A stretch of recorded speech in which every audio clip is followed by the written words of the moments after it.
Park County 911, what is the exact location of your emergency? It all started with a 911 call in rural Colorado. My wife said she needs to get to the hospital. A call off this road 29 miles from Fairplay. She's just so super weak that she can't move. It was a day in the middle of the pandemic, November 21, 2021. She's asking if they're coming, and I said, they're coming. You're listening to a call for help from an anxious husband. She's, not as coherent as should be. This has kept me awake at night for years. This patient needed to go to the hospital. Insight from two veteran paramedics, both calling for accountability, both fearing retaliation and asking us to disguise their identities. I'm afraid that if someone doesn't come out and bring this into the light, more people will die. What do you hope this investigation produces? Action, and it's time that more awareness is brought to this problem. Both are speaking out about the call down this dirt road, inside the house behind these trees, and on the other side of this hill. I just wish my mom was still here. Nearly 2 years later, Megan Marquez still doesn't completely understand decisions made before her mother's death. I would like to know what happened and why. And most of all, I want them to know that their actions had consequences and our life is completely different because of it. Burl Harmon was 67 years old. The coroner's report lists her official cause of death as complications of COVID-19. But according to the two insiders, two now former paramedics with this ambulance district, there's more to the story of Burl's death. This crew left this woman to die. I just broke down and said, "Oh, Burl, please." Emotional details from Burl's husband, Daniel. He made the call from inside their house and remembers the moment he realized she died. That hurt to see that, knowing I didn't get to say goodbye.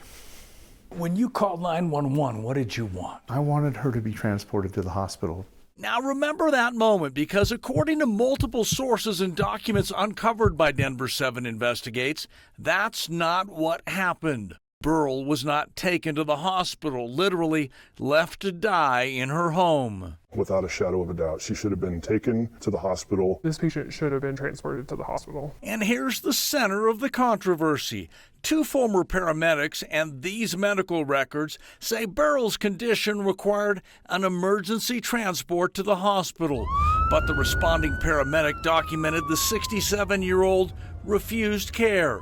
Essentially, a written justification for allowing her to stay in her home and die. Should the paramedic have done more? Absolutely. Based on the physical findings that are documented within this paperwork here, the paramedic, if they are doing their job, they should try and do everything in their power to convince the patient to go to the hospital.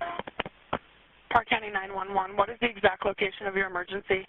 Now, 35 minutes after paramedics drove away from Burl's house, another call from her husband. I think my wife just passed away. This call from the day it happened did not sit well with me or the department, but nothing was ever done about it. Fire Chief Brian Cook responded to the second 911 call from Burl's husband. She hasn't moved. I don't see no breath. I don't feel no pulse. I think questions being asked on this call definitely need to be asked. So now, nearly 2 years after the call to this house in Colorado's rural mountains, two veteran paramedics, a fire chief, and members of Burl's family are still searching for answers, calling for justice. Something is missing there. If I'm hearing you right, you're looking for answers. Yeah, if only those answers could bring her back. When we hide reports, when we hide documents, it makes us look bad. A powerful opinion by the Hartselle Fire Chief, a statement that takes us down a new road, and we'll take you down the road the hidden documents play in this story tomorrow night. You should know you will also hear how the ambulance district's new chief responds to our reporting. So you've read the reports. As you sit there now, is your position this paramedic did everything by the book? My position is that this report appears to be in line with protocol, yes. By the book. By the book. Finally, we reached out to the paramedic on this call. He has left the department for another job as a paramedic and elected not to answer any of our questions about what happened that November day at Burl Harmon's house.